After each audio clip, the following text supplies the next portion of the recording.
Boker Tov, Chodesh Tov, Umevorach Be'ezrat Hashem, avec l'aide d'Akadosh Baruch Hu, qu'on ait un mois rempli de lumière, de connexion avec Akadosh Baruch Hu, rempli de brachot et de tzniout, de mérite d'être tznuot, Be'ezrat Hashem. Aujourd'hui, un jour, une halakha, jour 39, l'éducation des filles. La mitzvah de l'éducation des filles repose sur le père comme sur la mère. Il faut ancrer et faire aimer la mitzvah de la tzniout dans le cœur des filles dès leur plus jeune âge et leur enseigner les lois de l'habillement en conformité à la Torah de façon claire et structurée, et ce toujours dans une atmosphère d'amour, de joie, de communion des cœurs et d'assurance. Plus tôt on éduquera les filles dans le domaine de la tzniout, plus cela sera ancré dans leur nature et le sentiment de tzniout pénétrera dans leur cœur, et ainsi elles ne ressentiront pas la chose comme un grand effort ou un lourd fardeau. Les parents qui s'investissent et qui investissent temps et réflexion à l'éducation de leurs filles verront se réaliser chez eux la promesse de Shlomo HaMelech: éduque ton enfant selon sa nature pour qu'il ne s'éloigne pas en vieillissant.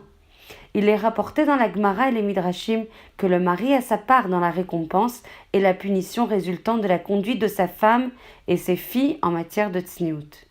Quand une femme achète un vêtement non conforme à la halakha, il est interdit de lui en faire compliment en raison de l'interdiction grave de flatterie, et lorsqu'il s'agit de ses filles ou de ses élèves, la responsabilité est tout particulièrement lourde. Certaines mamans habillent leur petite fille de 3 ans avec des vêtements en contradiction avec la halakha ou qui rappellent la rue en disant « Tant qu'elle a le droit, permettons-lui », ce qui signifie en d'autres termes « la pauvre ». Elle est née dans une maison de stricte observance. Plus tard, elle devra souffrir. Alors maintenant au moins, laissons-la profiter. Chasvé shalom. Mamash. Moi, ça me met en tsar de voir des petites filles qui sont pas protégées en fait. Pour faire fondre le glaçon. Dans notre génération où rien ne manque, curieusement, l'objet tzniout n'est en vente dans aucun supermarché. Il est du devoir des parents d'inculquer la tzniout aux enfants, et ce, dès leur plus jeune âge, car comme on le fait remarquer, et le fait remarquer le Rav Menachem Mendel Fuchs Shlita, ceci aura une influence sur leur vie entière. Cela doit se faire d'une manière douce, car il est difficile de briser un glaçon d'un coup de hache. Au contraire, la flamme d'une allumette, l'amour et la chaleur auront raison d'un iceberg. Il sera important d'insister sur tous les bienfaits de la tzniout et les nombreuses récompenses qu'elle entraîne sur tous les plans. On fera également remarquer la futilité de la tzritzout, vide de tout contenu, à l'image d'une boîte presque vide qui fait beaucoup de bruit et attire l'attention, alors qu'une boîte pleine est silencieuse. Une grande noblesse. Une veuve se rendit chez le Rav et lui fit part de sa détresse.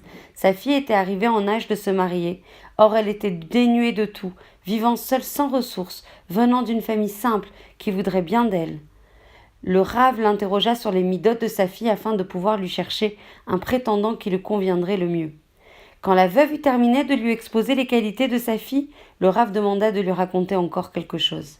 Alors elle se souvint que le Shabbat, alors que les amis de sa fille se promenaient en fin d'après-midi, celle-ci ne se rejoignait pas à elle, expliquant à sa mère qu'elle préférait rester discrètement chez elle, sachant qu'à cette heure-ci, les hommes se rendaient ou revenaient de la prière de Mincha. Alors de suite, le Rav lui dit « J'ai enfin trouvé la prétendante pour le fils adoptif que j'élève depuis des années. Celui-ci étant un grand Talmid Chacham aux qualités exceptionnelles, je cherchais pour lui une fille de noble ascendance, et ta fille convient parfaitement. » Et la veuve de s'étonner et de répéter au Rav que, contrairement à ce qu'il pensait, elle venait de souche modeste. Or celui-ci la rassura par ces mots: « La dignité et la noblesse d'une fille juive se reconnaissent à la tzniout. » Be'ezrat Hashem, qu'on puisse avoir le mérite d'accéder à cette mitzvah immense, essentielle, fondamentale, grandiose. Be'ezrat Hashem, qu'on puisse avoir la joie de cette Seudat Mitzvah ce soir pour clôturer cette étude suivie, recommandée par les plus grands rabbanim, source de grandes yeshuot personnelles et de protection pour tout le Ham Israël.